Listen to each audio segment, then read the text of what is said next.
বাংলাদেশের উন্নয়ন প্রকল্পে ভারতের অংশীদারিত্বের কথা স্মরণ করিয়ে পারস্পরিক লাভে স্থিতিশীলতা ফেরানোর প্রত্যাশা জানিয়েছেন ভারতের পররাষ্ট্রমন্ত্রী এস জয়শঙ্কর। এ সময় তিনি চীন পাকিস্তানের সঙ্গে ভারতের সম্পর্কের প্রসঙ্গ টেনেও ইঙ্গিত দিয়েছেন বাংলাদেশের সঙ্গে সেরকম সম্পর্ক চান না ভারত। জয়শঙ্কর বলেন, বাংলাদেশের উন্নয়ন প্রকল্পে ভারতের একটি ভালো অতীত রয়েছে।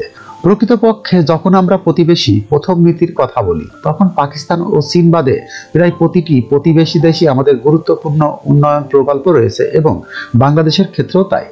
শুক্রবার 13 ডিসেম্বর লোকসভা অধিবেশনের ভাষণে বাংলাদেশ প্রসঙ্গে এসব কথা বলেন তিনি।